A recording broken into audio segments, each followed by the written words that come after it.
گالی گلوچ دینے کے بجائے اللہ کے ذکر میں اپنی زبان کو لگا دیں, اللہ اللہ کہنے والے ہو جائیں گے, تو اس کا انعام یہ ملے گا کہ اللہ تبارک و تعالیٰ قرآن مجید میں فرماتا ہے کہ فَاذْكُرُونِي أَذْكُرْكُمْ, تم مجھے یاد کرو میں تمہیں یاد کروں گا, تم میرا ذکر کرو میں تمہارا ذکر کروں گا, تم میرا چرچا کرو میں لوگوں کے دلوں میں تمہاری محبت کو پیدا کر دوں گا. تو حاضرین کرام, ایک مسلمان کی زندگی کا مقصد یہی ہے کہ اللہ تبارک و تعالیٰ نے حضرت انسان کو پیدا فرمایا تو ارشاد فرما دیا گیا کہ وَمَا خَلَقْتُ الْجِنَّ وَالْإِنسَ إِلَّا لِيَعْبُدُونَ, کہ ہم نے جن اور انسان کو اپنی عبادت کے لیے پیدا کیا ہے. جب انسان کے پیدا کرنے کا مقصد ہی اللہ کی عبادت ہے تو اس انسان کو ادھر ادھر بھٹکنے کی ضرورت نہیں ہے, غلط راستوں پر جانے کی ضرورت نہیں ہے. یہی وجہ ہے کہ 5 وقتہ نمازوں میں ہمیں یہ سکھایا گیا کہ تم اللہ کے حضور میں 5 وقت جب بھی آؤ تو یہ دعا کرو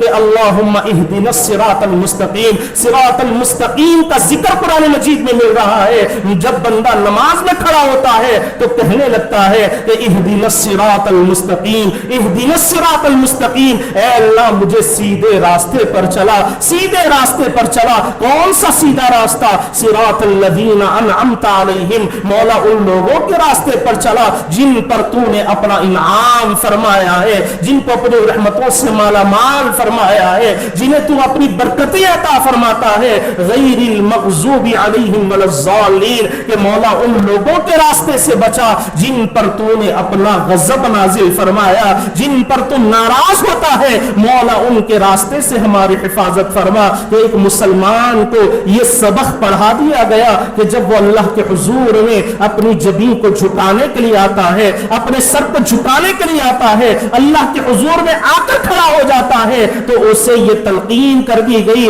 کہ تم یہ دعا کرتے رہو, اہدنا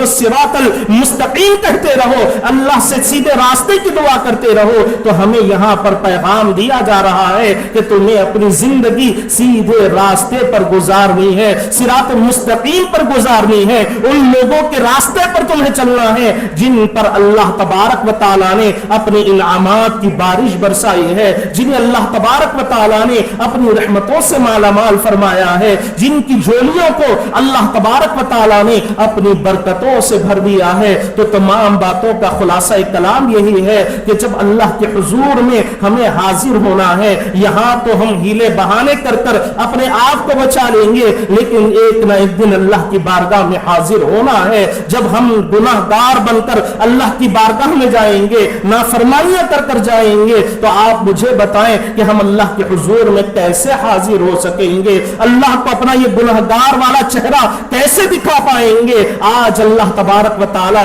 ہمیں موقع عطا فرما رہا ہے. اللہ کے اس موقع کو غنیمت جانے. ایک بزرگ ایک نماز جنازہ پڑھاتے ہیں, پڑھانے کے بعد فرماتے ہیں کہ اے لوگوں بتاؤ کہ کون خوش قسمت ہے, یہ شخص جو اس دنیا سے چلا گیا ہے, جس کی نماز جنازہ پڑھ دی گئی ہے, کیا یہ خوش قسمت ہے یا ہم لوگ خوش قسمت ہے؟ تو لوگوں نے کہا کہ حضرت جو دنیا سے چلا گیا ہے, جس کی نماز جنازہ پڑھ دی گئی ہے, وہ خوش قسمت ہے. تو وہ بزرگ نے ارشاد فرمایا کہ نہیں نہیں, یہ خوش قسمت نہیں ہے بلکہ تم خوش قسمت ہو, اس وجہ سے کہ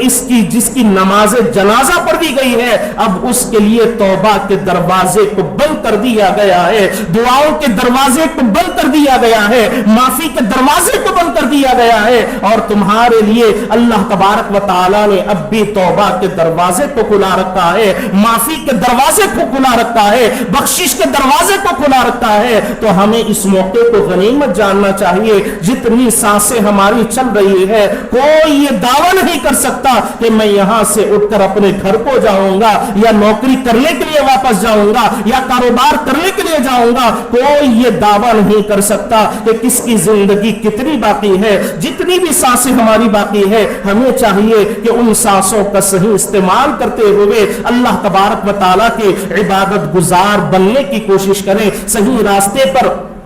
اپنی زندگی کو لا کر کھڑا کرنے کی کوشش کرے، اور جس طرح قرآن مجید میں اللہ تبارک و تعالیٰ نے فرما دیا کہ وما آتاکم الرسول فخذوہ وما نہاکم عنہ فانتہوا، کہ رسول اللہ صلی اللہ علیہ وسلم نے تمہیں جن باتوں پر عمل کرنے کا حکم فرمایا ان پر عمل کرنے کی کوشش کرو، اور جن سے رسول اللہ نے منع فرمایا ان سے اپنے آپ کو بچانے کی کوشش کرو۔ اگر ہم ان چیزوں پر عمل کرتے ہوئے اپنی زندگی کو گزاریں گے، رسول اللہ کی سیرت میں اپنی زندگیوں کو ڈھال لیں گے، تو یقین جانے دنیا میں بھی اللہ تبارک و تعالی عزت کی زندگی ہمیں عطا فرمائے گا، لوگوں کے دلوں میں محبت کو پیدا فرمائے گا، اور ہماری ضروریات بڑی آسانی سے پوری ہو جائے گی۔ اس وجہ سے کہ حضرت ابوبکر صدیق رضی اللہ عنہ فرماتے ہیں کہ جو بندہ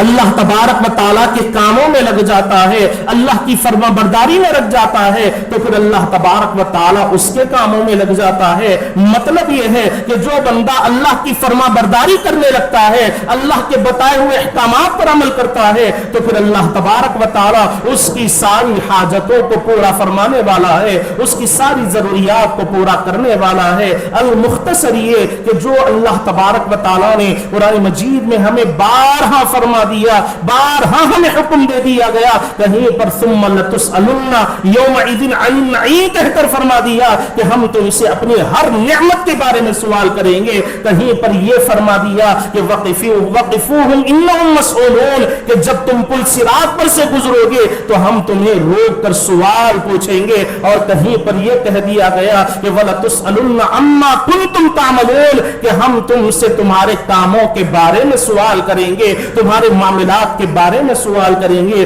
اگر انسان اپنی زندگی کو صحیح راستے پر لا کر کھڑا کرے گا، حضور کی سیرت کے مطابق اپنی زندگی گزارے گا، قرآن مجید کے احکامات کے مطابق اپنی زندگی کو گزارنے کی کوشش کرے گا، تو وہ اللہ تبارک و تعالیٰ کی نعمتوں کا حقدار بن پائے گا، اور دنیا میں بھی عزت کا حقدار رہے گا، اور جب آخرت میں اللہ کے حضور میں جائے گا تو جو سوالات ہم سے حشر کے میدان میں اللہ تبارک و تعالیٰ پوچھیں گے، اگر ہماری زندگی صراط مستقیم والی زندگی رہے گی تو ہم آسانی کے ساتھ اللہ تبارک و تعالیٰ کے ان سوالات کا جواب دے پائیں گے۔ اگر یہاں پر ہم نے اپنی زندگی کو غیر المغضوبی کے راستے پر ہم نے ڈال دیا تو پھر یاد رکھیں کہ دنیا کی زندگی بھی مشکل سے گزرے گی، ہر مقام پر رسوائی کو ہمیں اٹھانا پڑے گا، ذلت کا سامنا ہمیں کرنا پڑے گا، بے عزتی کا سامنا ہمیں کرنا پڑے گا، اور حشر کے میدان میں بھی اللہ تبارک و تعالیٰ کی نعمتوں کے ہم حقدار نہیں بن پائیں گے۔